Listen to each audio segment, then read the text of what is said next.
And we're live. Hi, everybody. Hi. I wanted to have Anexis on here and gush about her awesome new book.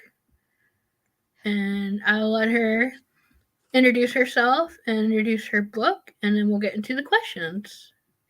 Okay, so hi everybody. I'm Anexis Matos. I am a blind author, content creator, and hoping to build a freelance career. Um, Using Ko-fi because Fiverr has decided it doesn't want to be accessible with us. Um, Whoa. I have grudges. Anyway, I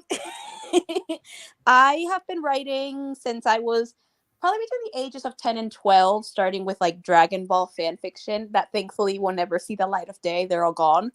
Um, I want to see that. I don't even watch no, Dragon Ball Z. no, Yes. no, that was cringe. My first book that I ever wrote was also very cringe. I was 14, and at the time I was going through a divergent phase. So it was basically fan fiction of Divergent. My Yeah. friend has a copy. Thankfully, she can't post it, as far as I know. Um, so that was fun, and then I started kind of developing from there. And around 2022, 2022, I was working on a project. I was working on a book called Shadow Walker, but I was sort of in like the fourth draft and kept rewriting everything and decided to take a break. So I started kind of getting an idea and ended up being my debut, Daughter of Death. And I was like, okay, I'm going to try to write. I kind of knew it was going to be a short story. I was like, I'm going to write this short story, just see where it goes. Because I need a break. So I wrote it. I think I remember specifically writing this in the middle of a semester, which where I was even taking a creative nonfiction course. So that was fun. And I wrote it and I decided to make it my debut and start with a short story. And from then I've written first drafts of other things that will hopefully soon be published. So, what's the idea of Daughter of Death, and where did it come from? Honestly, I was working on the project and the question that came to my head for some reason was, what would happen if someone was the daughter of a god of death? And that was kind of where the story came up. And the first thing that kind of came up was the title and the first line. And I just started writing from there. I actually remember posting the first few lines as a Twitter thread when Twitter was good. I I When it don't. was good. I no longer have Twitter. I have deleted my account. Yeah, I don't I really use it either.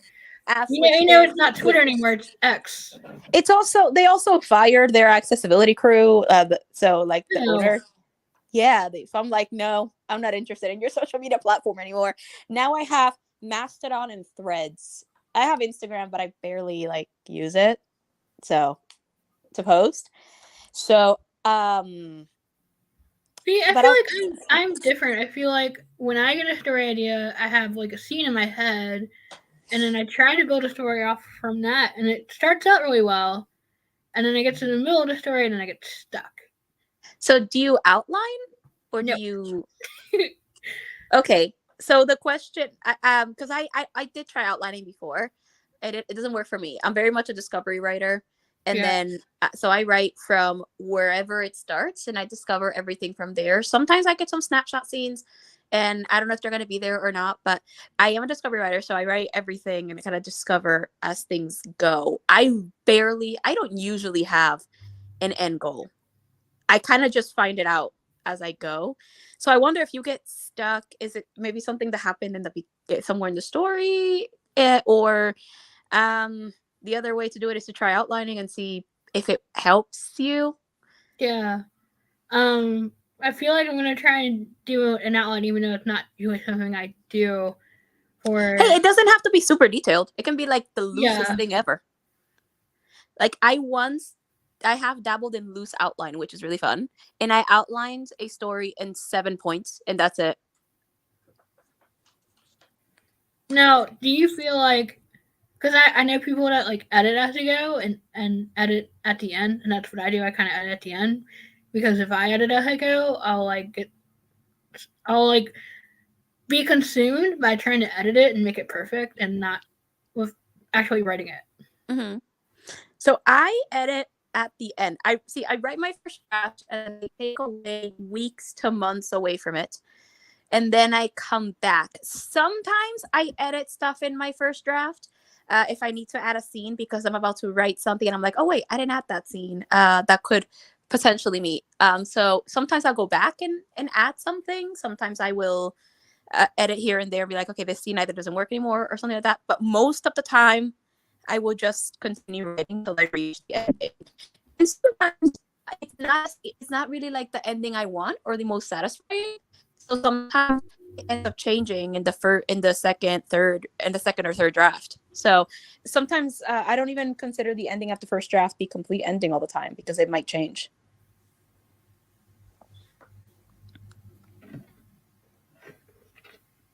There you go. That sounds better. It sounds like your audio is trying to go in and out. Oh no. Am I back?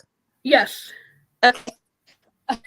So I guess I'll give the explanation again because I don't know what happened to the audio.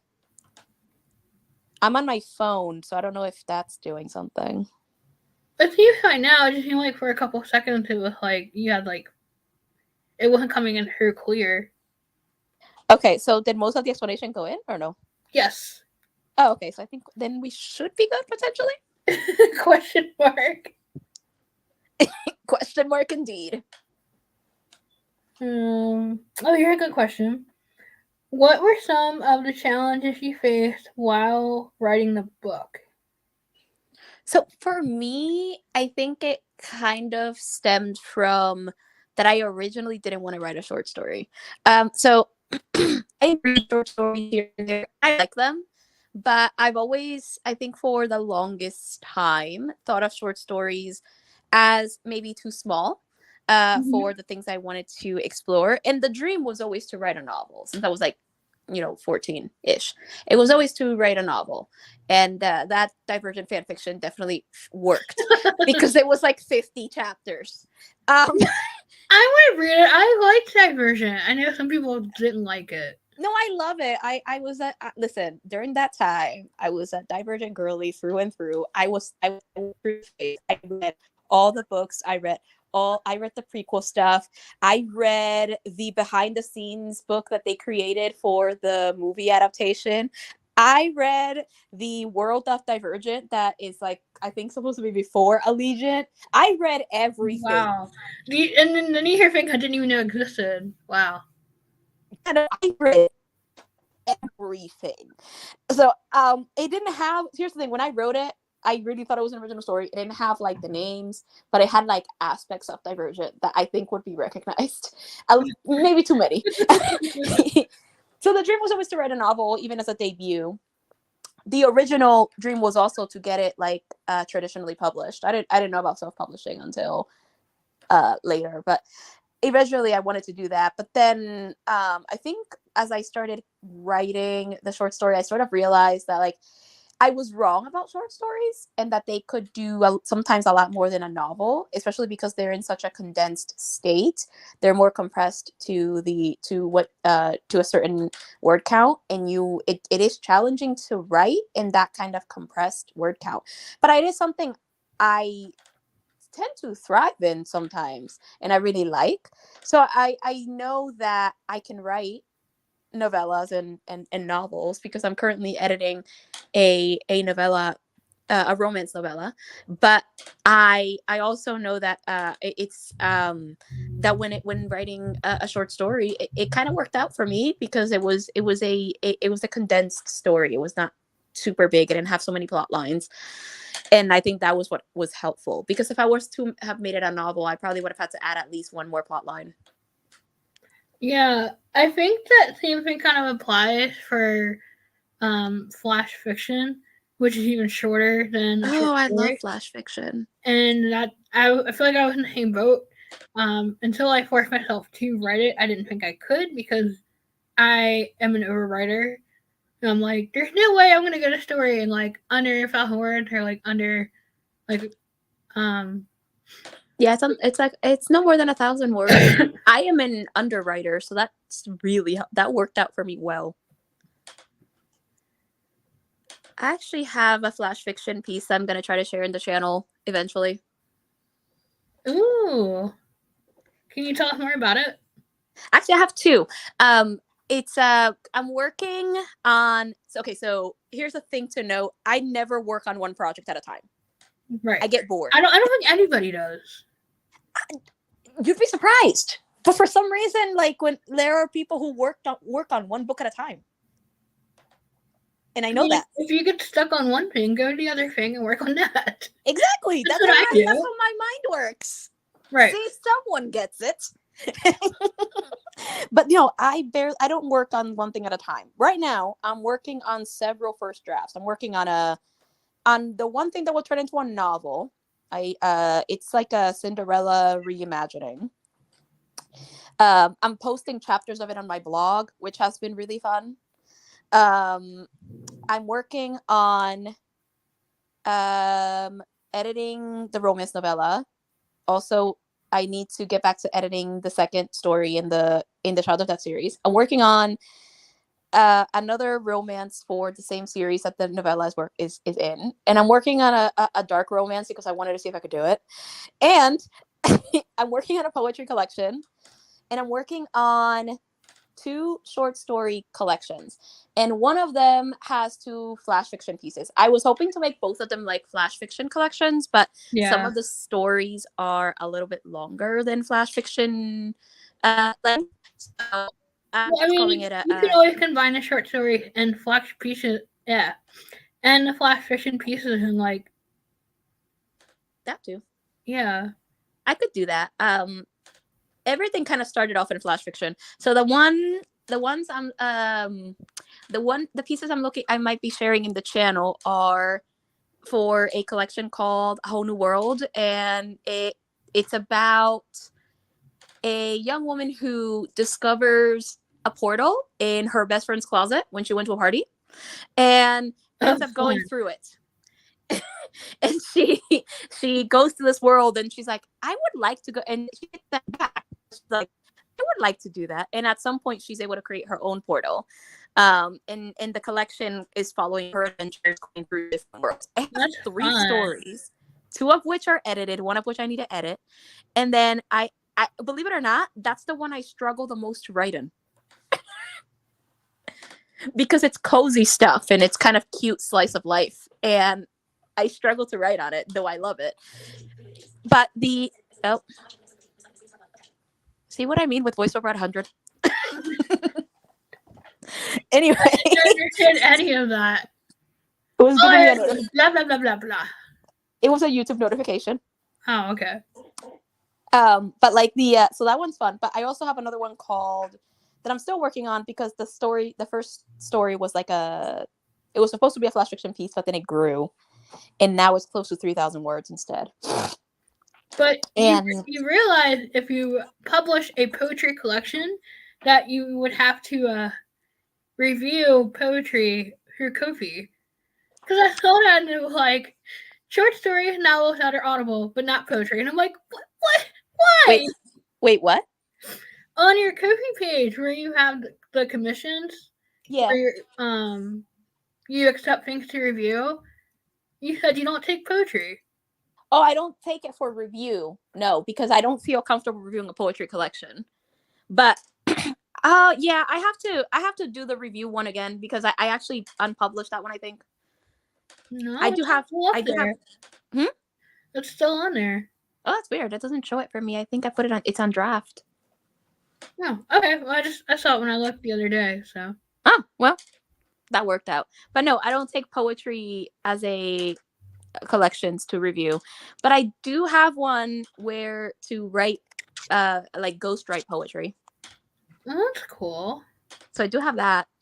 I might put in ghostwriting for flash fiction or short stories too, but I have to figure out the pricing for that. I think flash fiction would be manageable because, like you said, it's not very long. No, it is not. It just takes time to edit. But yeah, that's one of the short stories I'm working on. It should be fun, like short story collections. And then the other one is called Death's Touch, and that one is about what happens when the woman Death loves is killed by humans. I assure you, it's nothing good. It was just a way to show that humanity sucks. Got it. More like it's to show what happens when it, I feel like, you know, gods and humans, we there are some things we can give gods that are like human, but we can twist them. So the idea is to try to explore grief with a god. It's just that it turns destructive.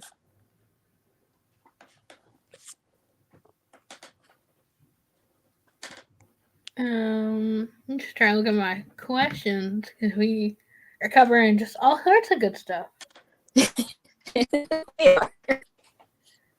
I like this one. What's one piece of advice that you would offer new writers? Honestly, I think the one piece of advice I do is just write. Don't even worry about publishing for now. Do that after all the editing is done, or during editing if you want to think about certain things. But during a first draft, don't worry about the publication, because at the end of the day, you don't know if you're going to finish that book. You don't know. I mean, I was the hope I had was to publish Shadow Walker as my debut, the first book that was supposed to be a series. That was what I wanted to be my debut, but it changed. So you don't know when things are going to change. I mean, I think one of the things I found was to document my writing, and I've been doing it through vlogs and other forms of writing updates.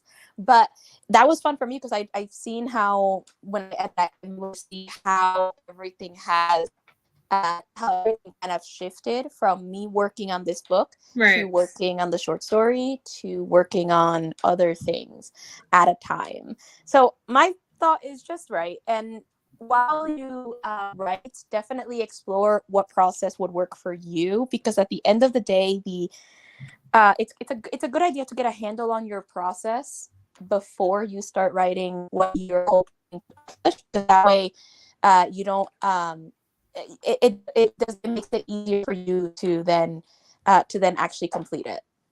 It took me years to realize I was a discovery writer. Too is like, don't worry about it being perfect, because, like you said, you can always edit the book afterwards. Because if you're worried about it being perfect, you're never gonna write it. Yeah, and also a first draft is important. A first draft is not supposed to be great. I mean, I disagree with the camp that tells writers your first draft is garbage, because I think it's discouraging. But your first draft is just the first version of your story. That can change at any time, and it can be as detailed or have less detail as you want. I mean, I can tell you, in every first draft, the one thing I ignore is descriptions.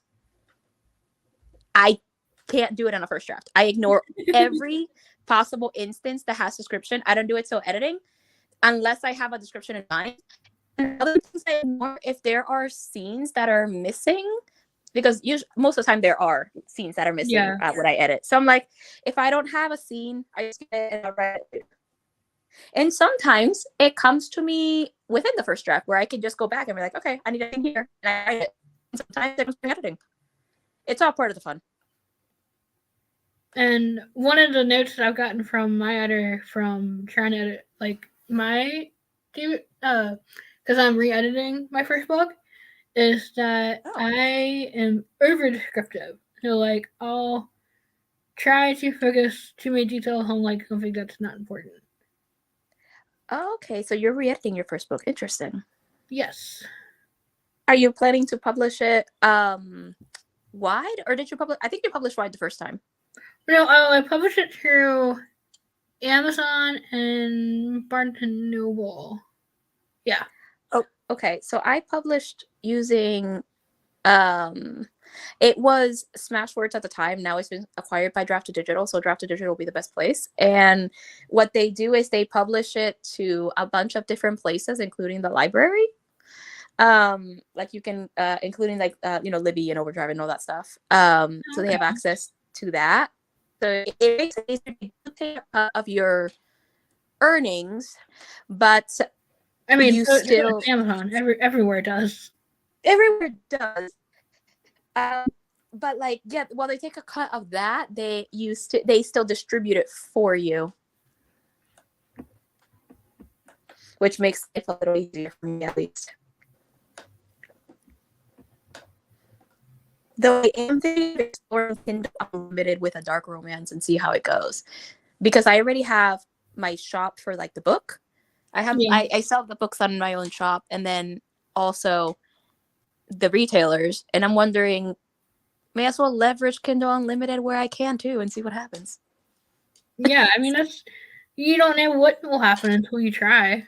No, yeah, and not all my books will be there. It will just be an ebook, and the audiobook can still go wide if I do it.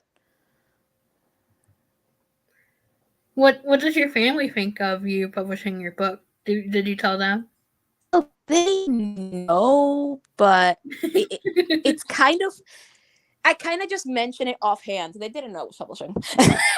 Right. I mentioned it somewhat offhand that I published the book, and they're like, so for some reason the assumption is always whether I published it in Braille, like as if I published it through a company that's just to get as a book. Oh. So that's the assumption generally. Um, and I usually have to clarify that it was an ebook. So that's always the assumption. They really haven't said anything necessarily wrong about the author thing. I don't even think they know I completely want to be an author. I don't think I've really told them that like that, but you know, it's something to, they just assumed that I published it like in Braille until otherwise told that it's an ebook. Right, like, oh, you're blind. There's no way you can publish a physical paperback book, but it's like, there are ways through technology that I can do this. Yeah, I mean, I got it done. I hired a formatter and everything. I think in my case, like, my family is supportive and they know that I publish books, but it's like, we'll support you and buy the book, but I'm like, did you read it? That's always a good question. Yeah. And I don't expect them to. I mean, if they do, that's cool. And if not, It's like, it's up to them. That's great. But I still know they support me in their own way. Mm-hmm. Mm-hmm. I think like I said, they just assume I published it like that, and I was like, oh, no, it's an ebook and stuff.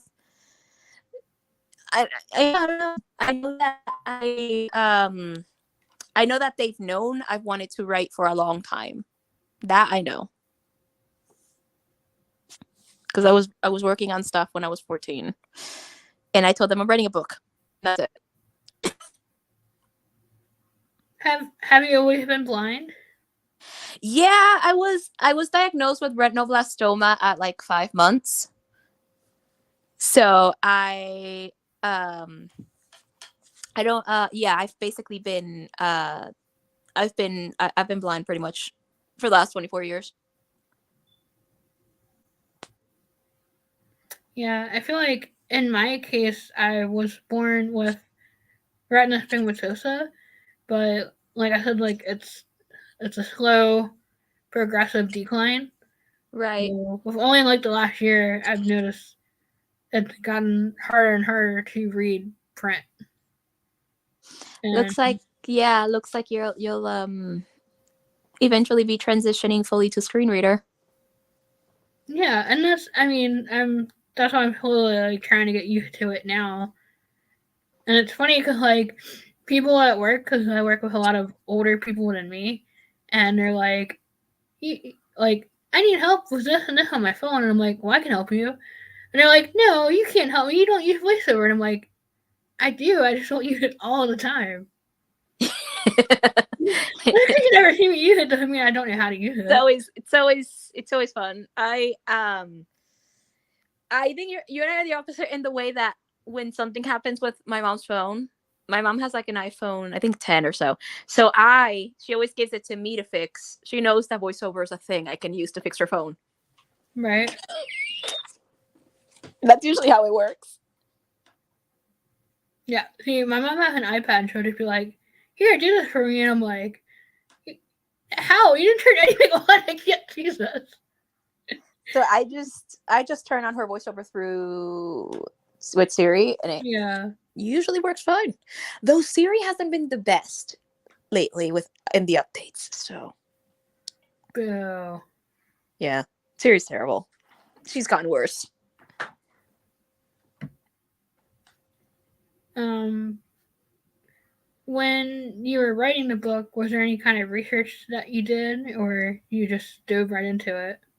No, I really just dove right into it. I didn't really do any research that I think that's something I know that you there is probably some research that some writers do fancy, but most of the time I don't unless I'm portraying something specific. Yeah. And while the book is mostly in the point of view of the parents, I didn't feel the need to do much research on the things I wrote. I felt that it was just character related. So I kind of just didn't really do any particular research on that. Not even the afterlife related stuff. Yeah. See, I don't like doing research because then I feel like for I know some people like it, but I feel like for me it kind of takes away from enjoying writing it. Because then like I'll get in like this like rabbit hole of like, especially like when you're trying to look stuff up on Google, and it'll be like, this is really intense. Yeah, because like I'm not necessarily portraying trauma per se. So I there are parts in the story where I think in the series itself where there are going to be things that will be explored, but they're like I think they're like stuff that I could have explored without the research, so I didn't really do it. Mm-hmm. And unless if I need to, I probably will. Like if I wanted to portray a certain amount of some kind of trauma, I would do the research for that. But for other things like the world I want to build, that's that I didn't do any research on that. I also did not do I already know like my characters, usually at least one character is always completely blind, so I haven't had to do much research on that. Instead, I make up the tech that I would like. I kind of just make it up. Now, the character in your book that's blind, do you base it off of yourself or more of like a generalization? More myself. I figured I don't really know how people would do things all the time. I know that every blind person is very, very Yeah. different. So I kind of base it on myself. Although I will say that in I know that she was not a really big focus in Daughter of Death. I do have in a future project one where the lead is completely blind and she is the focus of the story along with someone else, but they're not blind, but she is a pretty big part of the story. Yeah. I always get asked if I'm ever going to write a book with a blind character, and I'm just like, I had plans to. It's just like, I don't know. I guess when like you haven't written a character based on yourself, that's kind of hard to get into that mindset. I I always want to have at least one blind character, if not many, because it feels right. You know, I always read books with sighted people. Think it's our turn now. Um, Yeah. it's my turn now, and then that future project I mentioned, that specifically the romance novella, I do write a character that is based on a lot of my experiences, though heavily exaggerated and fictionalized to fit the character I want. But Yeah. it is I do write about some stuff with that, and it was really interesting. Yeah, because I mean, I can't really think of a whole lot of books where there is a blind character. I mean, I know there are books with of characters who have other types of disabilities, but I can't think of many. The two that I read that have blind characters are contemporary, written by a blind author. right. And they are, let's see, Outside Myself and The Transcriber Yeah, I can't by really think of any. Kristen Waitaki. And those were good. I actually know the person who wrote it. She was I've met her before through a program. I realized she wrote a book and I looked for it. That's really cool. And what's it called again? I'm gonna look it up. She has two. one of them is called The Transcriber, which is written kind of like well, actually no, the characters are kind of about similar ages, so it's fine. It's The Transcriber and Outside Myself.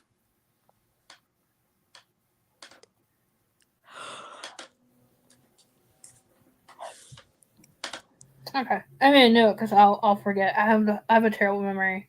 If anything, just ask me. I will DM you the thing. I'm trying to think. When we first met through Instagram, you were working on a story, and I think it might have been the other book. It may have been, actually, most likely. It probably was. You're saying Daughter of Death was like short, and I'm like, you had the other book was like super long. Yeah. No, that was long. Shadow Walker was a novella length to novel length, and then I kept rewriting it.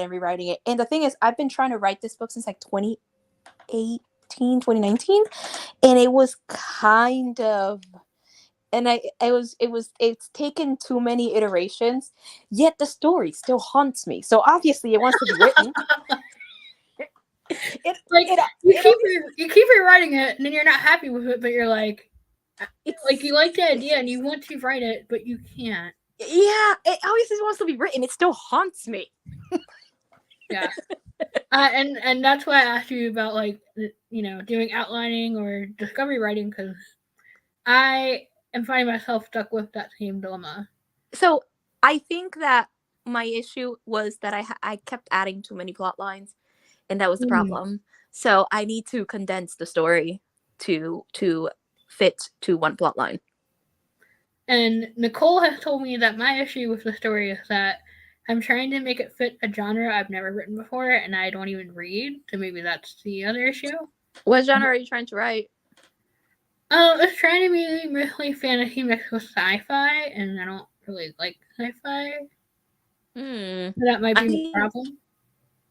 Maybe I don't read sci-fi as much, but I do like it, and I read it here and there. It is a genre I like, but I have written elements of sci-fi into my fantasy, and it's stuff that you probably won't catch if you're not looking, but it's like usually in the tech. Yeah, and I guess technically that area of sci-fi I like, but like the other parts of it, I don't. So like I usually write the elements I write relate to tech, like there might be virtual assistants, for example, in a fantasy novel that are less like the Echo, more like a thing that just controls your house, that's just in the walls. Like one of the things, like a robot? They're like on the walls. It's just like the walls or screens almost. That's the way I'm imagining it. And so like in one of the books, for example, that I'm working on, like one of the things is oh, they're sitting on the couch, a movie playing on the walls, and that's a normal thing in my world. Well, that's cool. That'd be So really it's cool like, if we could invent that. I know, right? That'd be awesome. I half got the idea from Fahrenheit 451, but I added more, I think, with the fact that technically you can talk to your virtual assistant anywhere. You don't actually have to take a device. You can just basically talk to the wall and she'll listen. The virtual assistant will listen. But the scary thing was that it could be like Alexa or Siri, where it hears you and you're not even saying anything to it. Like the other day, I was reading a book and like my Apple Watch went off for no reason. I didn't say anything. I didn't touch it, and it scared the crap out of me. I have had the Echo go off when an audiobook was being read, and I have said nothing. Yeah. So I guess it's always listening. It is always like learning, listening. It is doing that. That's for sure. So it seems like that you've always wanted to be an author. If you could choose to do another career, what would it be? If I could make book reviewing a career, I'd do it. Yeah. That would be my thing. Because I would be able to read and rant or say positive things. And get paid for it. And get paid for it. You see, that's great. That's why I had that commission at some point for reviewing, but I might put it back up. I wanted to change something on it at some point, but I may put it back up. So Yeah, I got asked that question in another interview, and I was like, when I was younger and I could see, I wanted to develop characters and stories for video games. oh, that sounds fun. Yeah, Like you because would then be like the I get writer. to test it out and play them and then get paid to do that.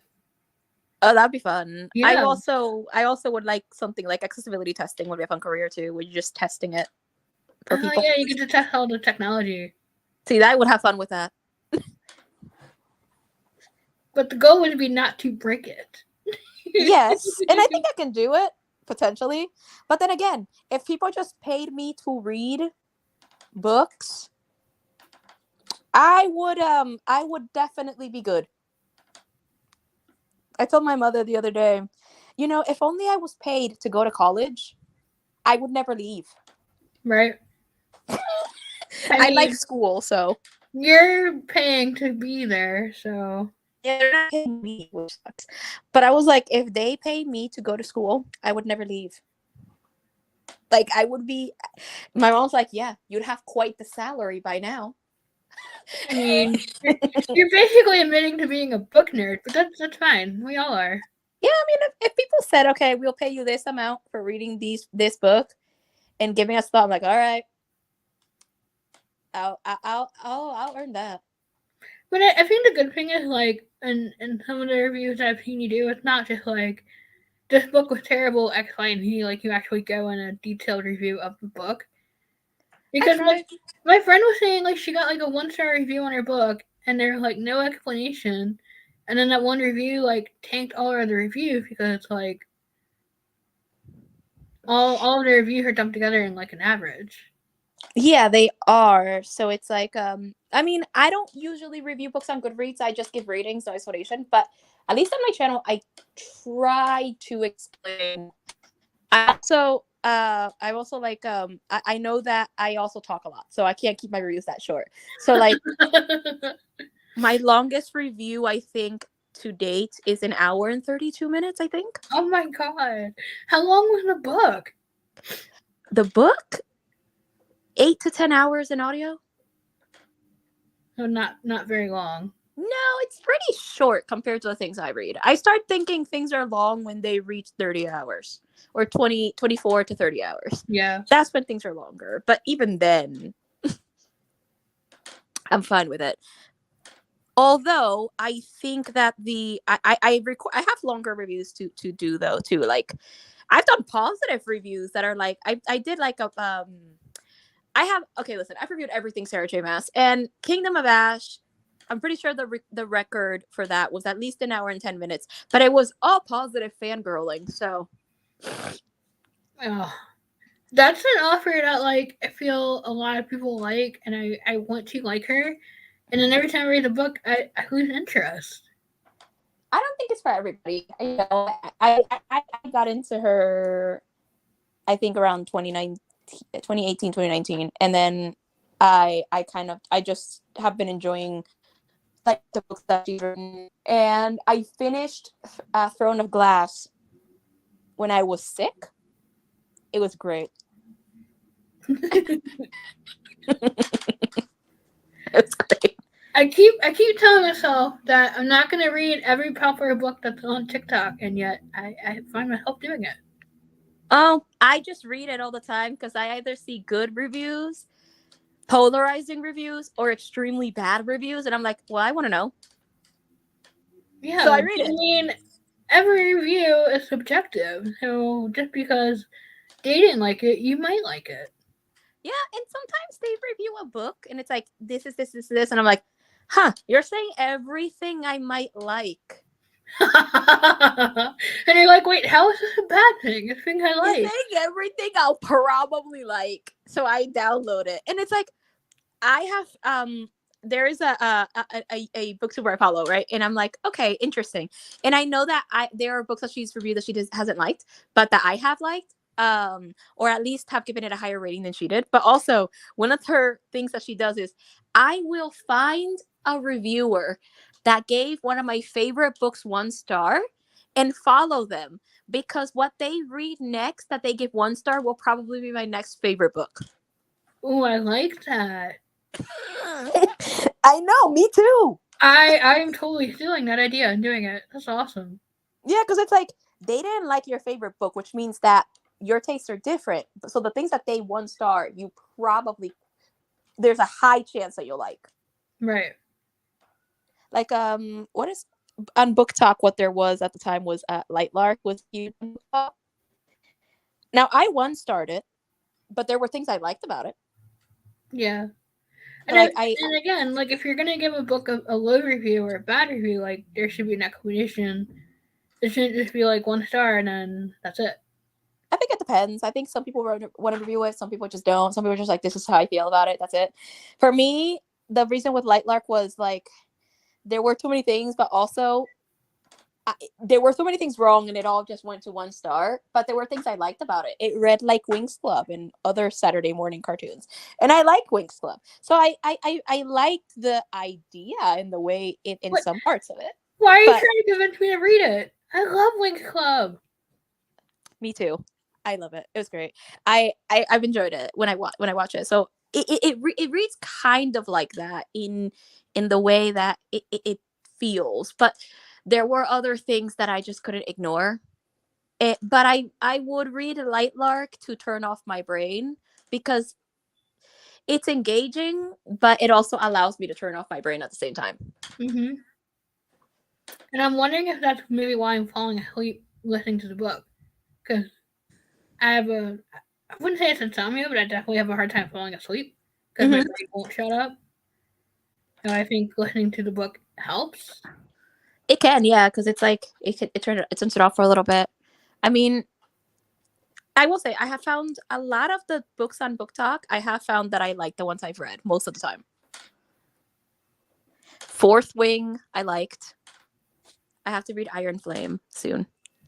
Oh, have fun. It's way longer. I know, 28 hours. I'm looking forward to it. So I read both in a week. Nice. And I will say I liked Fourth Wing more. I can imagine. I have heard like that Iron Flame is worse, but I'm like, interesting. I want to know because I did give Fourth Wing a very long review. I have not posted it yet, so I don't suggest you go looking for it yet. I still have editing to do on it, and I actually have to add some things at the end, but it's at least an hour and 10 minutes plus whatever else I'm going to add. I gave it 3 stars. I really liked it. The problem was that it read too much like it read like a first draft, so there were things I needed to critique. Oh. At least in my opinion, it read like a bit like a. I wonder if that's what the issue was, because like you, I always like to look at like reviews because I really didn't like it, and then like the things that they point out, I'm like, yeah, like it has merit. Like I agree with their points. Mm-hmm. Like I can see it. I've seen reviews of some of my favorite books, like some really bad reviews of my favorite books. And I'm like, yeah. I mean, I agree with your criticisms, but they don't bother me, so it's still 5 stars for me. I've seen that. I won't give anything away. I will just say that she was saying that Iron Flame it's in 2 parts, and it kind of reads like 2 different books. Interesting. I had that like. I think I remember having that issue with when I was reading A Song of Ice and Fire. When I got to the third book, it should have been 1 book because it read like it should have been 1 book. When I got to like the 3rd and 4th book, and then that was my thing. Like I didn't like the first part of the book, but then like the second part, it got better. So it looks like it's going through sequel syndrome, as I'm going to call it. Well, apparently it's supposed to be 5 books. It is, yeah. I've heard that it's supposed to be 5 books. She was going to release them. There was a 6 months. She was going to release them every 6 months, but it looks like she changed her mind.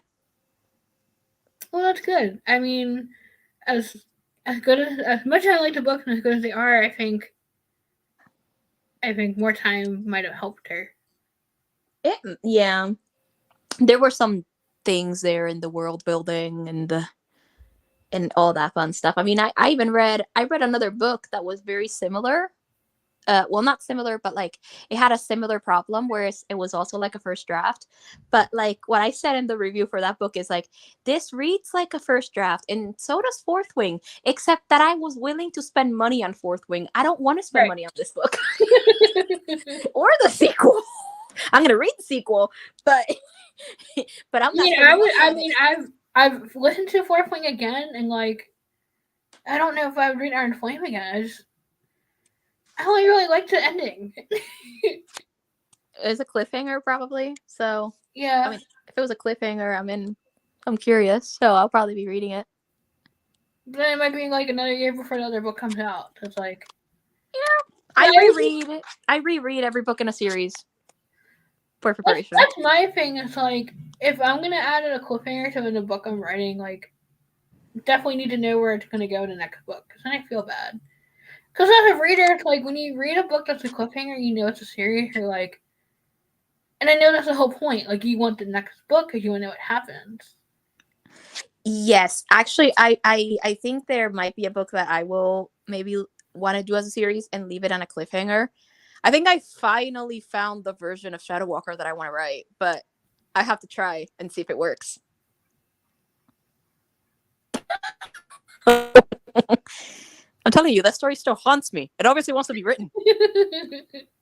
It haunts me. And now I'm gonna be a punk and be like, "Hey, that's a coming." So now that I know this, I'm gonna be a punk and be like, "Hey, Anexis, how's Shadow Walker going?" Oh, no. Every 6 months. I've been in a I tried to rewrite it earlier sometime last year. It didn't work out. So I deleted what I had. It just, the version just didn't work out. So I don't know, something about it was just wrong for me, and I'm like, okay, I'm gonna let it go. I'm gonna try again. It's not working out so well. So hopefully I'll get it done, because part of the ideas I had for that and that I wanted was like partly epistolary, where the characters would hopefully like either fall in love through letters. Aww. And I think I still want that version. That's cute. I still want that version, falling in love through letters, but then they have to fall in love in person. Well, I mean, yeah, because the idea of like when you connect with somebody online and then when you meet them in person, It's a little bit different. They're different. Yeah. But I also, here's the thing, it was following a lot of, I think, the romantasy and fantasy romance trends, where it was kind of like, you know, girl saves kingdom almost, and there's even vengeance on it. But I'm like, you know what? I think I don't want to go that line. I think I might want to change the saving kingdom to maybe the girl just doesn't save the kingdom this time. Yeah. I think I want to do that. I think the girl may not save the kingdom this time for her reasons. And that's like the way I'm seeing it, because I had this whole thing where it was like, maybe she'll take her kingdom back, maybe she'll do all this other stuff. But I think I may just say that she won't save the kingdom, and she just wants to keep herself alive and just decides on other actions instead. Oh, see, I was gonna ask if like her attempts at trying to save the kingdom, like, they all fail. I think I'm just gonna have it that she decides not to. Oh, do nothing. Yep. Dang. Against the trend, I know. I mean, sometimes that's what you gotta do. You gotta be a trendsetter. Yeah, sometimes I think I want to do that, because I mean, I love these books where you have strong female leads and they save a kingdom, they conquer, they marry a prince and they marry a king or whatever, they become queen and they do all this stuff. And there is going to be royalty, because I like royalty, but I think I'm gonna change the original thing where there might be a war, there might be like fighting for a kingdom, there might be a rebellion or whatever. I think I'm gonna change that. There might be a rebellion, she just won't be in it. I mean, you gotta try a different way if what you were trying before wasn't working. Yeah, I think that's what I'm gonna do. I'm gonna try a different one, and I think I'm gonna end. I think I still want to make it a series like I originally planned. I had considered looking at it as a standalone, but I think I'm gonna make it a series, a duology, maybe a trilogy. longest, but I think I'm gonna do it, and I think I'm gonna do. I think I have an idea, and I think it might work. Maybe. Maybe. I would say if you're gonna try to do a trilogy or like a series to, and I wish I could have done this of like out like not out well not so much outline or like with outline, but like have an idea of what you want each book to be. Mm-hmm. Because me and Nicole wanted Hunted to be a trilogy, and we wrote the first two books, and we haven't written book three, and we have an idea now of where we want to go with book three, but for the longest time it was just like Yeah, I can the question mark imagine. of like what the hell do we? I We're mean, not gonna make it a series. We need to like wrap everything up. It's like yeah. I mean, Daughter of Death started as a standalone, and then I realized it has series potential. nice. I was like, I left some because I was like, I wrote the ending, and I feel like the ending was closed enough that I was like, you know what? I don't need to write a second book. I could leave it like that if I wanted to. But I'm like, I also left things open where I could, like some plot threads open where I could write. But I decided to make it kind of episodic so it doesn't end with a cliffhanger. Yeah, I don't know if I could write a standalone book because apparently all my story ideas are like more than one book long or series. I have written a standalone. The romance I wrote is a standalone, and that I'm editing right now. It's part of a series, but it's a part of a series of standalones. How do you do it? I think because I read the way I got the idea is because I read contemporary romance. Granted, not always good contemporary right. romance, but I do, and sometimes they have like the category romance have like a series, and each of them follows like different characters and different pairings like that live in either in similar universe in the same world / universe or town or whatever. So I do something similar. So it's like each story follows two different characters, and the way I did it, I kind of just wrap everything up. The whole point, it's because it only follows one plot line. There are other things that are settled in, but that are added and just have to be like wrapped up. But for the most part, it follows a romantic plot line.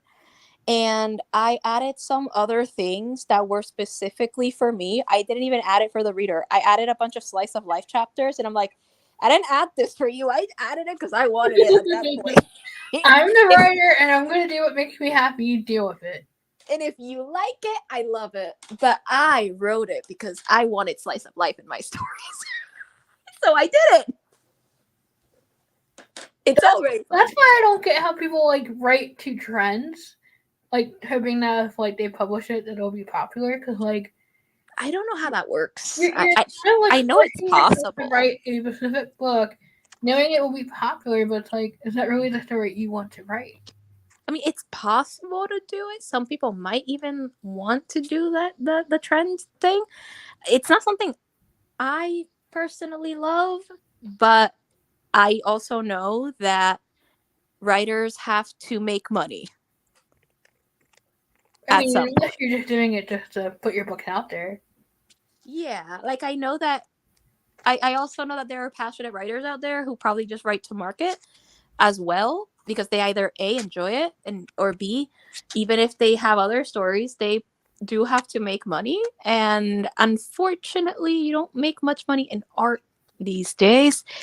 So writing to market could technically be helpful for other like their more passionate projects. It always depends. Or, be the kind of writer that can't really write full time and has to have a regular job to finance Yeah. your books. It's just the state of it now, and then you don't have much time to write. That is an issue, yeah. Honestly, I don't know. I don't know how to. I mean, part of the reason I chose self publishing just has to do with the fact that traditional publishing takes more of your money. Yeah.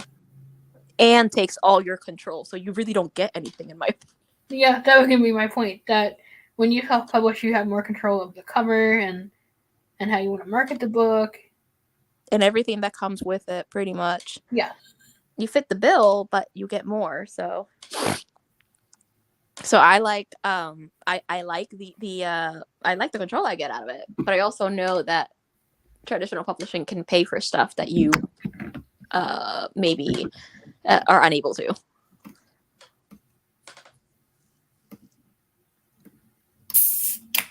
Ha. Gotta be smarter than the can. Sometimes I have a hard time getting my finger under the tab thingy. Oh, okay. I think I usually just use my nail. I don't have any nails. Well, I use something eventually. As long as it works. Look, I did want to try and put the can in my mouth on camera and be like, "What are you doing? Are you trying to eat the can?" Listen, understandable, considering how I've done things like before. So I get it. But no, yeah, it really depends on the writing. I think, I mean, I feel like writing romance generally is kind of like writing to market because you know the tropes. Right. But it all depends on how you write them. I feel like I don't know if I could write romance, but I've definitely seemed to always end up putting it like a subplot. That used to be me, yeah. Then I took a foundations in writing in romance writing class in college, and I was like, I guess I could do it. And I kind of developed a few others, and so I do like the I do enjoy writing it. But I need to make sure that it's not just romance. So as in, I need to make sure that no other plot lines get sacrificed for the romance, and that would be like the perfect balance for me.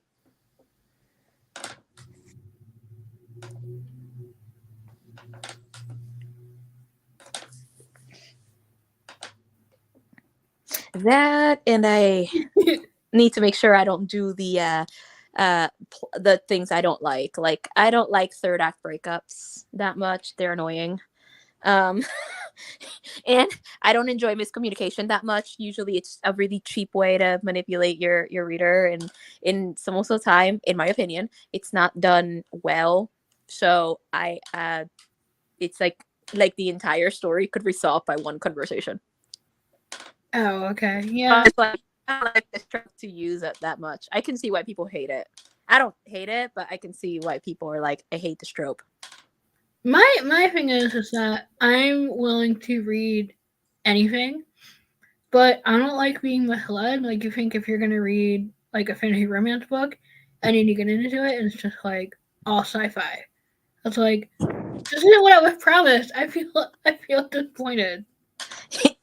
I mean, a fantasy romance is kind of like the romance has to fit in seamlessly with all the fantastical stuff. Right. Which is something that I think Sarah J. Maas as well, Jennifer L. Armentrout does it really well, I think. I've reviewed Jennifer L. Armentrout books in the Big Black Ash and Flesh and Fire. Also, I'm pretty sure Book Talk books. Yeah. Though I read them before I knew about Book Talk, so. Have you reviewed anything by Cassandra Clare?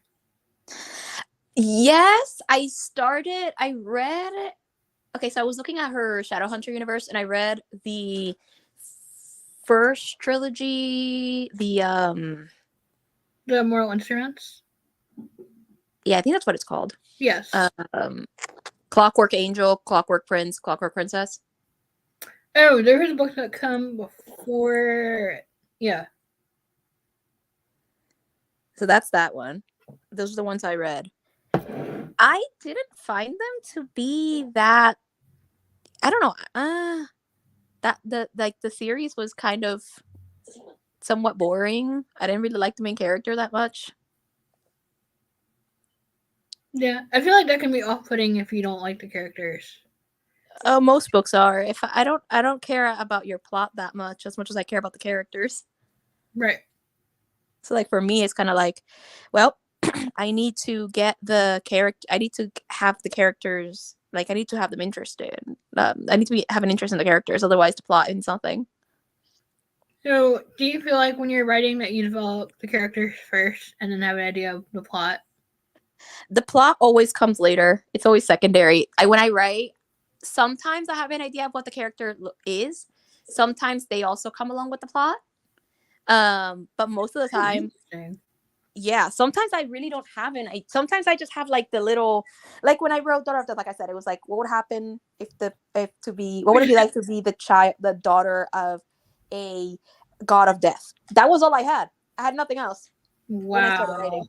And I wrote That's like that. way less than what I go with. Because a lot of times, like, I'll have an idea or a scene, and then, like, making the characters is the easiest part. I mean, if it helps, Shadow Walker did begin with scenes in my head. So it's different for every story, but most of the time I'll just have a nothing. Like, I really, like, it was just a question, and I want to see what happens.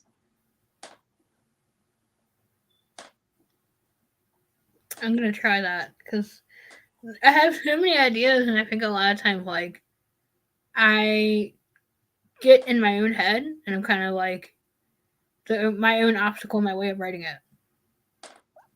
Yeah, sometimes it's just as simple as letting it go. At least that is for me. Because when you write a story, you're asking yourself, what if this happens? Or I wonder what would happen if this. So it's like, you have the concepts. You either outline it before writing, or you start writing like me, or you do something in the middle where you start writing maybe and you plan parts of it. I'm gonna try that, I think. Because yeah, I mean, I've outlined loosely before, but the key for me is I can outline something, but I can't look at it after that. Otherwise, the story feels written. But I feel like some people do that, and it helps them, like, stay on task of, like, the plot that they want for the story. Hey, listen, as long as it works for you and it gets the story written, I'm here for it. Yeah, and then all the editing and stuff can come after. Yep, that's my thought. That's why I don't worry too much about the plot in the first draft. I kind of just write everything and then I worry about it. I give myself the extra work. Have you taken part in anything like NaNoWriMo or anything where you have to write so many words in a month? I have not. I don't push myself too far because the most I can write, I know, is like 20,000 words a month ish, but 50,000 is a lot. Yeah, Write that in a month. I mean, I'm all here for anyone who does it though. What I do want to try to do is see if I can do 30 days of writing content for NaNoWriMo. I don't know if I'll be able to do it. It's ambitious at best. What do you mean, like posting content to YouTube every day? Like or? Every day of November for NaNoWriMo. Wow. It's ambitious, so I don't think I'll get it done. But I mean, if you just did like shorts. I have been doing shorts I've been posting one short every day currently.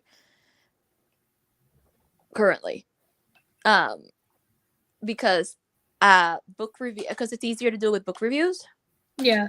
For me at least, because I already do long book reviews. I can split a friend introduced me to an app, so I just put it there and it splits the videos into it splits the video into like 1 minute sections. And then I post everything. Okay. So that's how I do it. But that's reviews. I could technically do, if I play my cards right, I could edit a bunch of stuff for November, but I have to edit first till the last Wednesday of October for that to happen. So technically, ideally, you could do it. Ideally, because not only stuff is vlogs. Sometimes I've done updates in shorts, for example, which will come out like I have 2 shorts coming out on Wednesday because I'm like, it'll be fine. They're both scheduled ahead of time. It'll be fine. So I'm like, it's out there. As long as it gets it out there. Yeah, and I read that it should help with channel growth supposedly. What, doing shorts every day? Generally just doing shorts, yeah. Oh, yeah. I mean, I'm trying to do them like every Friday. I think if I try to do it every day, I'll burn out. Because that's what I tried to do before, and I wasn't able to do it consistently. That's why I don't record new shorts every day. I just use my book reviews instead. They've already been recorded, so all I have to do if I need to edit or whatever, I can just kind of split it and chop it up, and I post it like almost like little clips. Okay. That's why I did it. I have it all the way till the 25th of February because all I did was just like I took a review that I did. I put it out on Friday because the long review is still going to come out. It's just that for the other audience that doesn't want to watch a 33-minute video,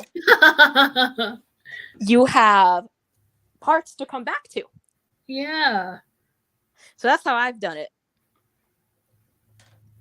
Because the only reason that video is 33 minutes is because the outro and the intro, the original review is 26 minutes-ish, give or take.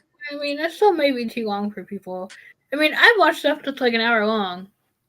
I've watched things longer than that. I've watched things that are 2, 3, 5, 6 hours long.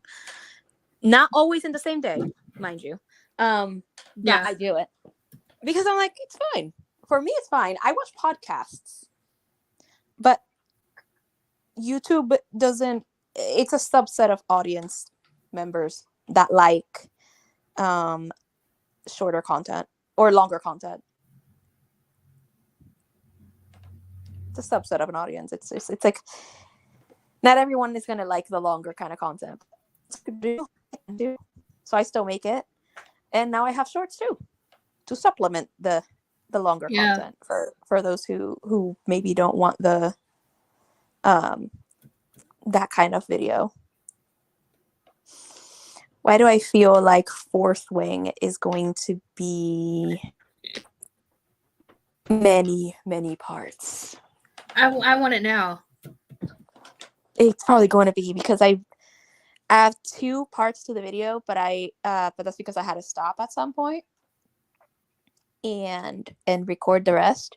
One of them is 20 minutes and the other part is 56 minutes ish. So it's about an hour, at least an hour and 20, I'm going to say, maybe. And then if I might add something at the end, like after watching this and reflecting, here's some other things that I've been considering and percolating. So that might make it just a bit longer. And then apparently Amazon Prime picked it up to adapt into a TV series. Oh, that's fun.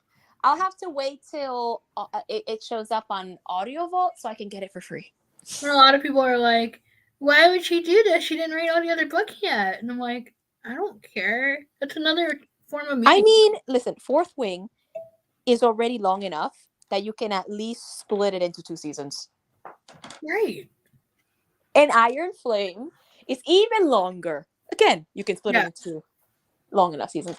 I mean, depending on how much you want to cut down, you can split it into 1 to 2 seasons each. Like you can do 2 seasons with those 2 books, depending on how they want to cut it down. And because the trend right now is between 8 to 10 episodes, they'll probably be like 40 to an hour long. You can add a lot.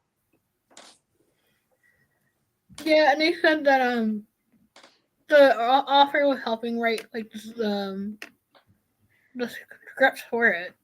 Yeah, apparently she may have known that she was going to get the adaptation or something, because I heard something about it, like it was written kind of like a TV show, so it was almost like it was written for an adaptation. But hey, it's fine. I mean, I'll watch it. Yeah, I will absolutely watch it. So I mean, I haven't watched Game of Thrones just because that dragon's in it. So. I mean, let's be honest. The first thing that actually caught me to Fourth Wing was the fact that there's a dragon. Yeah. That's all I cared about. That's it. The romance that came, that was a bonus. Right. The dragon was the thing. It's a school for dragon writers. I am reading this. It could be the crappiest book ever. I'm reading this. I'm still reading it. Me too. It could be the worst book, but it had dragons in it. That would be me. Yeah, Nicole still mad because I tried to convince her to read it because she liked that too, and she was like, I think she was like put off by like the romance part of it. I will say the romance came very fast, but you know what? It's fine. It had dragons, so I cared about it anyway. No. Oh man. I think that's the other like gripe that I have with Iron Flame. It was like more about The romance than the dragon? the romance and politics. I mean, politics makes sense for fantasy for me, so I'm okay And with then it. the dragon was like an afterthought. So that's why the second part of the book is so good because then it goes back to the dragon. I'm like, yay! Oh, perfect. I definitely look forward to reading it. I know my friend definitely wants to talk to me about it. And she did talk a little about it. She definitely wants to talk to me about it after I read everything. But that was kind of me. Like after I finished Iron Flame, I was like, I don't have anybody to talk to. My friend has been asking for me to talk to her about it. She even showed me. I could send this to you through Instagram, but basically, there's a someone on YouTube who writes music almost like for books, and she wrote a song based on Iron Flame. Ooh. I could send that to you later. Yes. I will do that. Because I've also gotten a little bit into bookish songs, and that's fun.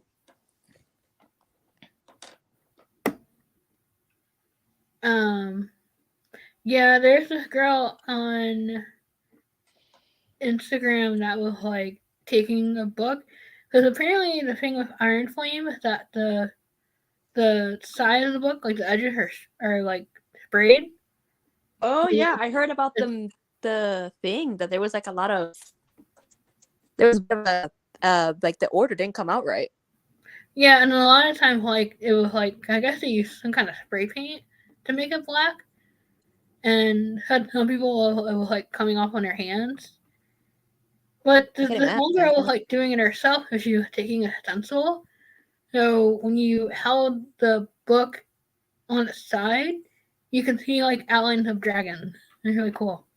Oh, cool. Nice. That'd be awesome. That's awesome. I like writing dragons into my books, but they're like more like companions so far. So that was fun, especially when I reached I think the end of Daughter of Death when I wrote that dragon, and I was like, "Yep, I'm gonna write it. I'm gonna write her in." I know she had nothing to do with everything else, but I'm writing her in. I'm writing her. Why not? You write what you like, man. I'm like, you know what? I'm writing her in. She'll be the 8-year-old girl's best friend or something later on. There you go. As long as you give it a purpose, it doesn't matter why you did it. See, listen, sometimes I write stuff without purpose too. Sometimes I just like when I wrote, let's see, what did I I mean, it wasn't necessary technically for me to tell you in the story like it wasn't necessary to tell you anything about the relationship of how Ezra and Lord Death met or anything related to their relationship and how it kind of all worked out to some degree, but I did it. I mean, I guess some purpose on some areas, but like in the second book, I go into a little bit more detail on their romance. I didn't have to, but I did it because I wanted to. Right, you wanted to, and it made sense to you at the time. It just made me happy. I'm here for it. I'm about to like go through like older stuff that I wrote like maybe like 20 years ago, and on the one hand, I'm kind of interested to see like what idea I had, but the other time I'm wondering how cringy it's gonna be because back then I didn't have any writing film at all. Okay, so one of the poems I didn't share, like most of the things I don't have most of the stuff I wrote as a teenager. They're really gone for me.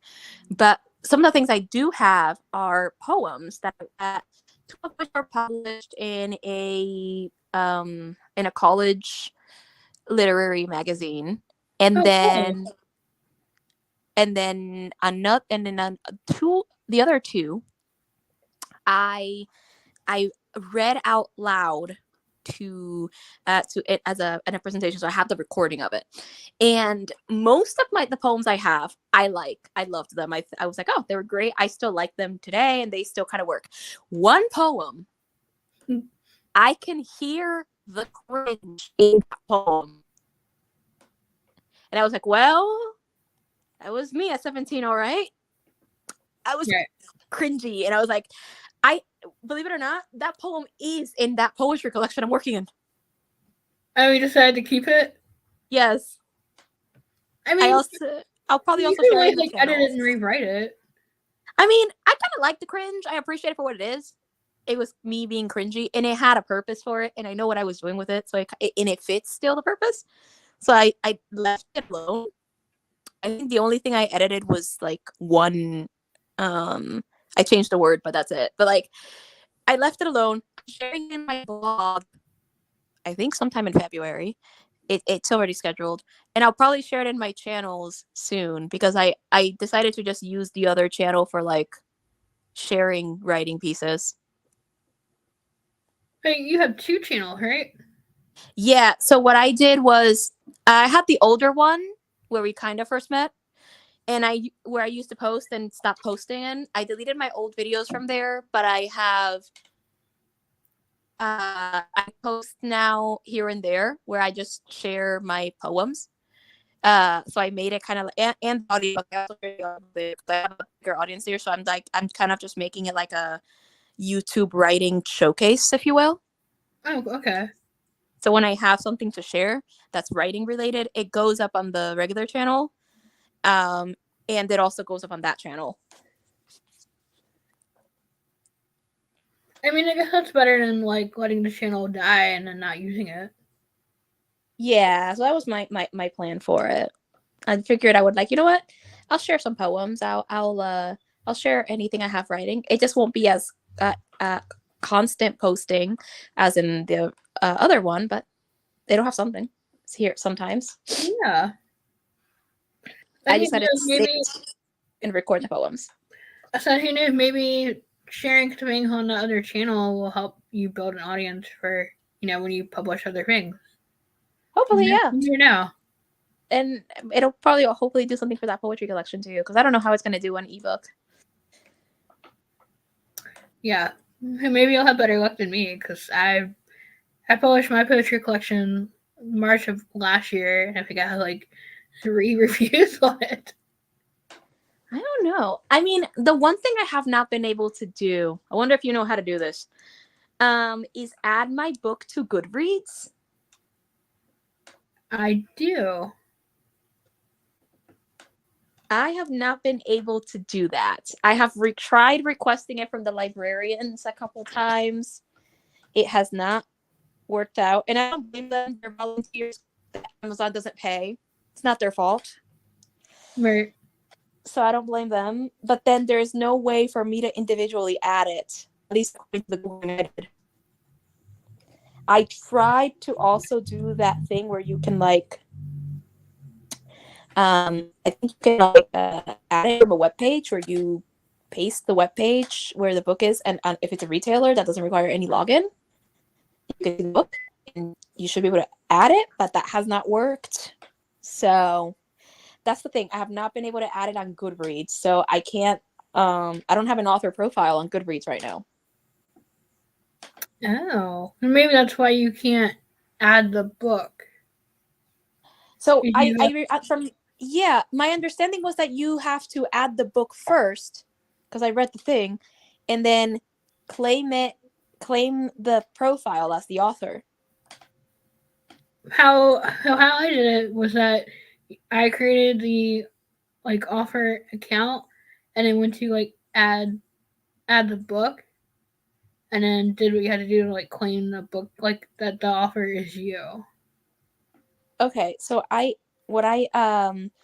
I have my regular Goodreads account for reading, and that should be the only account I need according to what they have. But they said to search the database for my book, and if it If it doesn't show up, I guess I have to request to add it or something.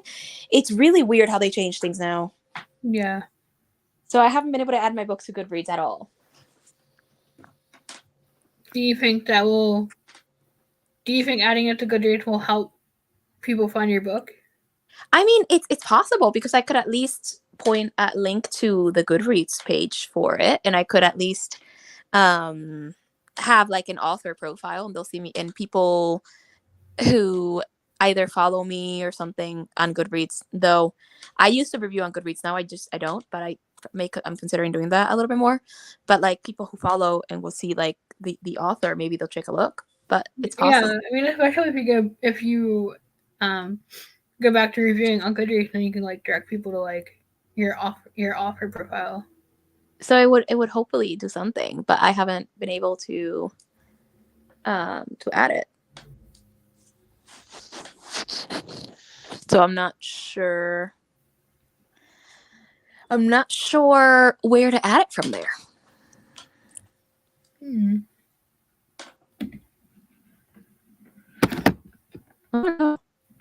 It's made things more difficult, considering that Goodreads still, from what I understand it, is like a 2008 website. And it's really that old? Yeah, I think Goodreads is like from 2008, but also the complaints that they have for Goodreads is that they haven't really updated it that much. Yeah, I mean, I know a lot of people either don't use it or use Storygraph, which is something similar. I think I tried Storygraph 2 years ago, but it wasn't always super accessible, so I didn't. Yeah, that's what I was gonna say. That I didn't like it. I didn't like it because it wasn't the most accessible, so I just haven't used it since. Well, if you want, you can tell people where they can find your book, and we can end the live stream. But like, continue to talk, and I can try and walk you through it. Well, I have my book is available on a bunch of different retailers, including Apple, Barnes and Noble, and Kobo. Currently not on Amazon though, because right now I did it with Smashwords, which was originally a distributor plus a retailer, but because it's been acquired through Draft Digital, it's like a transition. And at the time on Smashwords, if you had to like prove your sales, and you had to have a certain amount of sales before you could go to Amazon. So I now have to wait until the account is migrated to Draft Digital so that I can then add Amazon to my stores, which would also be great because my audiobook is also not on Audible. Because for that reason, to have it on Right. You have to have it on Amazon for it to be on Audible, and I don't have it on Amazon. Oh, I don't like that rule. I really don't like that rule. that sucks. It's a horrible rule. You should be able to like put your book anywhere that you want. I know, but it sucks. I don't have it in print because that requires more vision than I have and more money than I had at the time too. To get it formatted and get a cover for it was for print. Although Draft Digital can apparently do like a wraparound cover with your ebook cover. I don't know how that looks, but it would require more vision than I have for that. So there's no print. Maybe in the future. But there is ebook and audiobook. Retailers, but also you can find it in my shop, where I also sell it. For the audiobook, I just kind of sell the files because I didn't get it in one complete file. I got it in like separate files for some reason when it was being narrated. I assume it's because each part is something different, so they just did the file. But I mean, the other cool thing is they can also find it here on YouTube too. That too. I did put it up there for free because I want as well. Besides hopefully boosting up sales, I was looking for I am passionate about accessible literature, and I'm aware that not everybody is able to get the book, and or afford it, or even just get it generally. So for different reasons. So I feel like YouTube is the next best step. It can be found on either one of my channels. Yeah, I'm pretty sure I have the link for it in the description. Okay. Yeah, it can be on either one of my channels, basically. But it was It was fun to put it up there. It took some time to edit it because I couldn't do it on my phone or iPad. I had to go on my Mac and try to figure out iMovie, and it's a bit of a mess. Because for the longest Yeah, part, but at least you were able to figure it out. I was able to do it, so that's the best part. And now people can enjoy it there. Yay! Mm-hmm. So that I appreciate.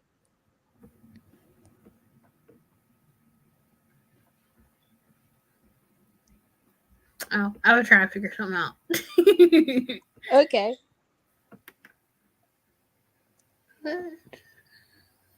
But on the bright side, I am able to sell them both in my bookshop. Hopefully that will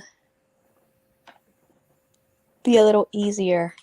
I found that setting it up on Ko-fi was actually really easy. Oh, yeah? Yeah, I didn't have to do that much to set up a shop. I had to make sure to have the images, but that's it. I mean, at least that part was easy to do. Yeah, commissions were too. I didn't know about the discount stuff till later, but setting it up was pretty easy too. Most of the time, just setting up a Ko-fi page was easy. I just haven't done much with it, though I would like to do more with it.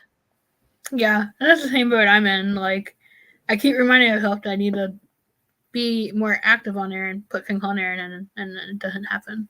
Life gets in the way.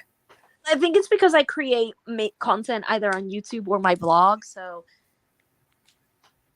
I haven't tried to figure out what to do with it. I considered memberships, but I have not done that.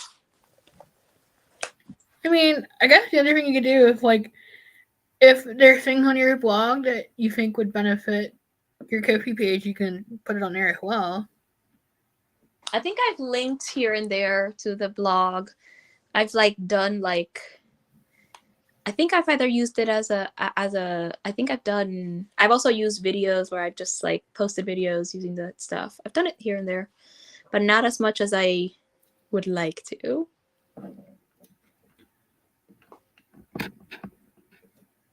So I probably should definitely do a little bit more with that.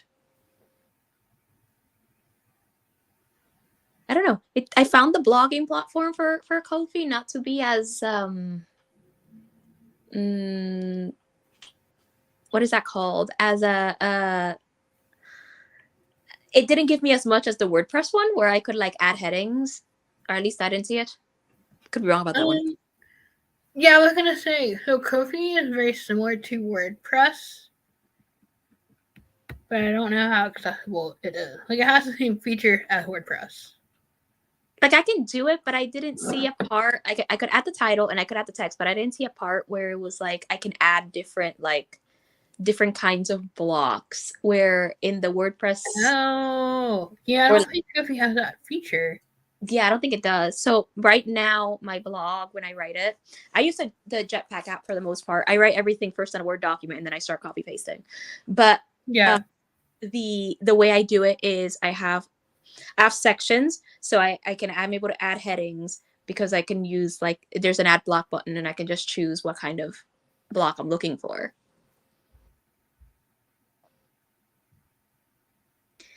I don't think Ko-fi has that. I haven't seen it.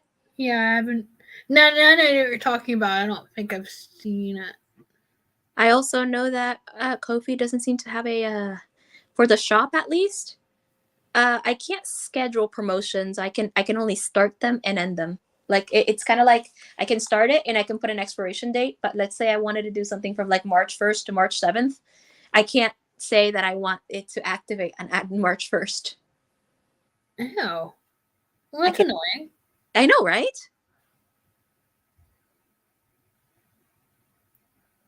I mean, I guess it's good that you can at least have it.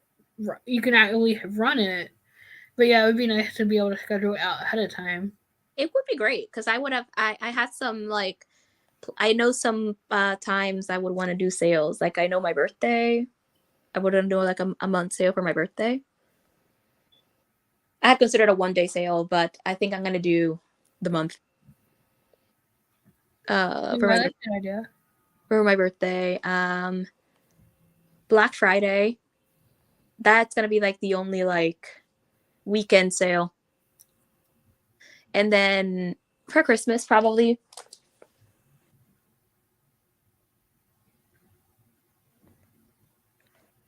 Those are the ones I've had in mind, but I can't schedule them ahead of time. I wish I did. I put it in as feedback though. Well, that's good to let them know, like, hey, this is something that is missing, or something that you should include. Yeah, because that'd be great. Because you can like be like, okay, what sales do I want to do for this year? All right, this one, and then you can just kind of put it that way. Right. So that's the fun part. Wait, you have commissions too, right? Yes. I think so. Because I thought I saw something as readings, but I can't see what it is. I may have to click on my phone.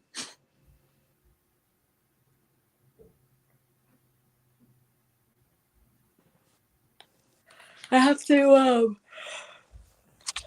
figure out how to market those better. Yes. Because I'm not. That's the hardest part. I know, because I'm not getting any work from them yet. I have to figure out how to market those better.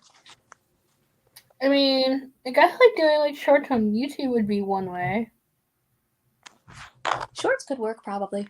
Or, like you said, or the blog. Yeah, I try my best to do those because I can probably do I could probably do like after each review or something on short, do a short like, hey, do you like this review? I also do beta reading services.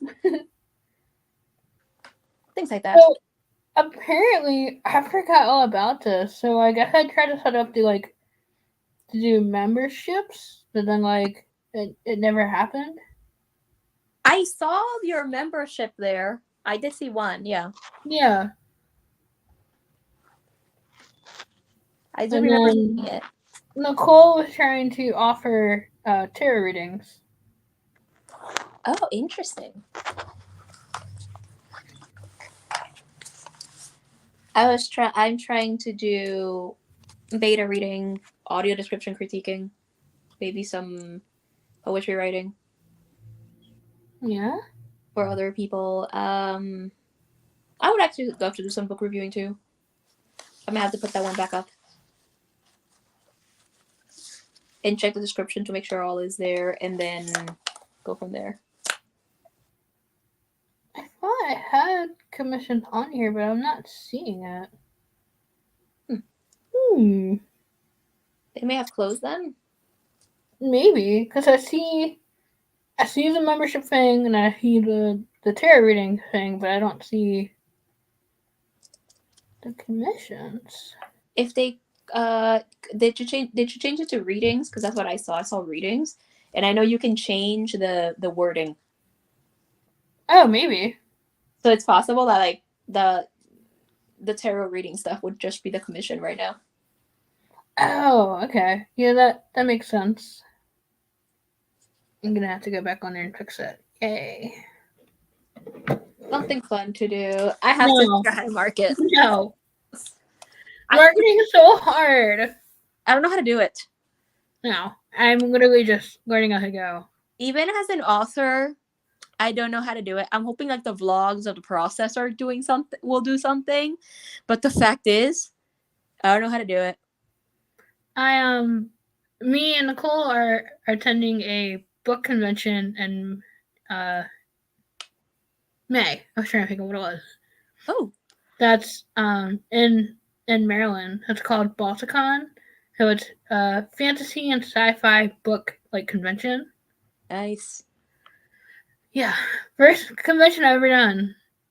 I've attended other things like that, but I've never actually gone and try to sell my books there. Oh, cool. Yeah, because I think you have a print form of it, right? Yes. So so you would be able to actually sell your actual book. Yeah. You would have to get author copies, but you can do it.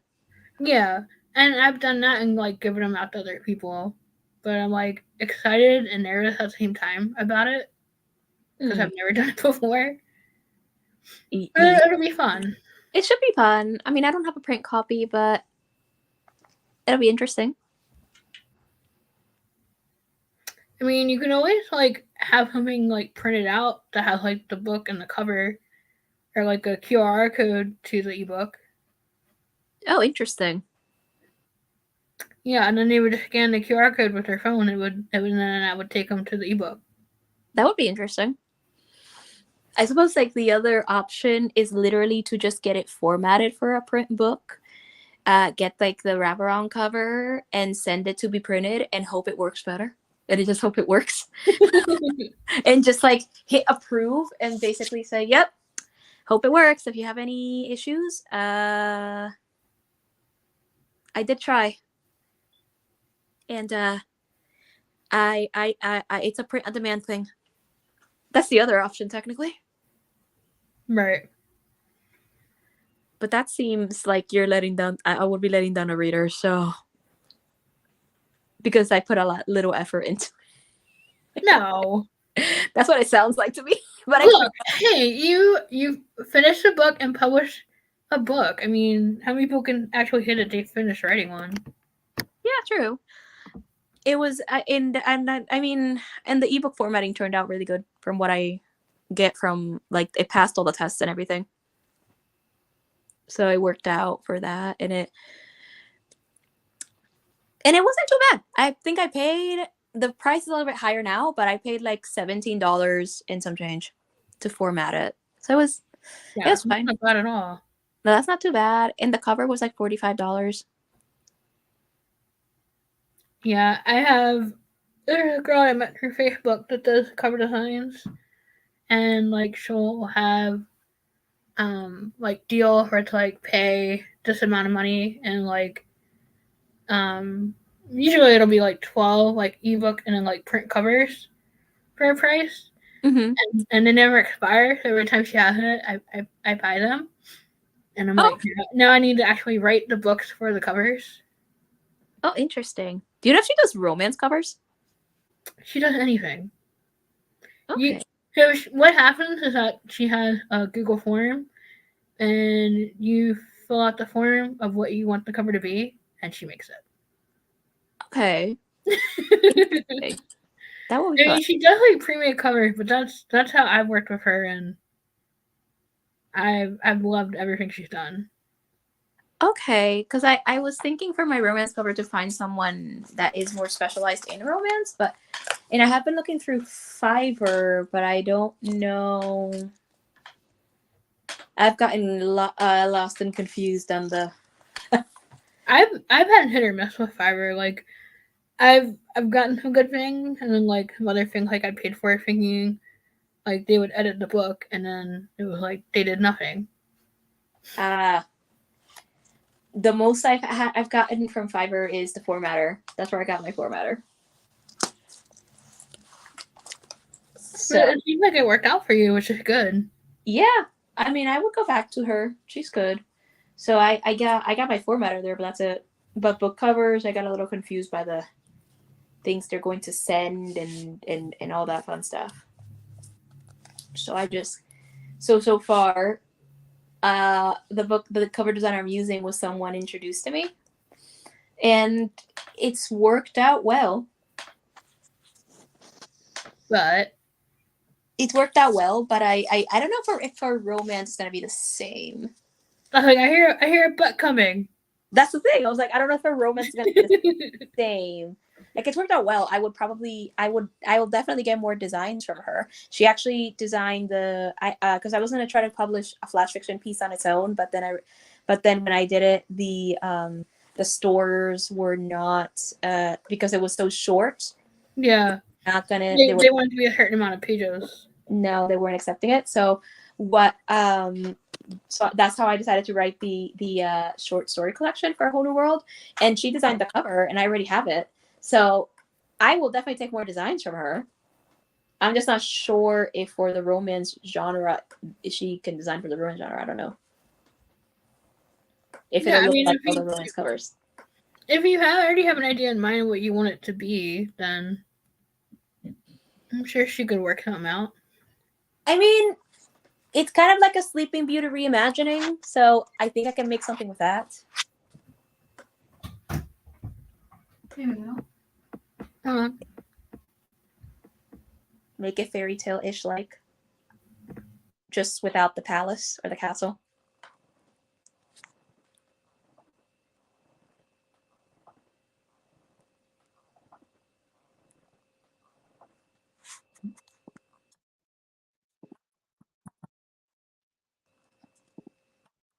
Yes. Sorry about that. I'm being summoned away. Huh? Dinner time. Oh. So I'm being summoned away. Okay. You know, you've been on here for almost 2 hours. Oh, really? Yeah. It's, let's see what I'll say it. 1 hour and 40 minutes. Oh, fun. I'm having a good time. Me too. It was great. I would be more than happy to do this again. Yes. And I will send you the Facebook group link for her. Okay. It's like a private group, but you can just say that I sent you her way. Got it. I will definitely be up looking into that. I will send you that song I told you. Yay! Let me know what you think about it after, because I'm very curious. Okay. Because I heard the song, I was like, oh, I haven't read Iron Flame, but I know what parts of what the things it's referring to, because I do like spoilers, so I know some. Yeah, me too. So I was like, oh, okay, there are some, I know what she's hinting at, but also I like the the different ring she gave it. Oh wow. I can't wait to hear this. I will definitely send it to you. Okay. Sounds fun. I feel like we should make this a regular thing because this was fun. I would be up for it. Yes. I would definitely be up for it. I don't stream very much, so I would definitely be up for it. I have to figure out more streaming tactics, if you will. Okay. So. Well, I am happy to be a soundboard. Oh, yay, thanks. Yeah. Yeah, I have to. So far, my streaming is relegated to YouTube webcam. I would say that's why I asked earlier, like if you were using like a microphone, you said you're using your phone, because like every now and again, like your audio would like, how to describe it, like not like cut out, but like Stop entirely. It sounded distorted. Yeah, right now it's my phone because that's what I have right now, and the link it was on my Instagram, so it's on my it was on my phone. But when I've gone live on my own, I've used the I think the website is youtube.com/webcam. Okay. Yeah, see, I just went to StreamYard and I have like a USB mic that was like $20. Oh, interesting. Nice. I don't have any microphone, believe it or not. Even for my videos. I think they have good quality, but I don't have a microphone. Yeah, I didn't know what you used. I was curious. I use my iPad or my Mac, depending on what I'm reviewing, on what I'm doing. If I'm recording a review, it's probably on my Mac. Vlogs and even reaction content that I've recorded before has been on my iPad. And then if I need to, like I said, if I need to add anything, voice memos is great for that.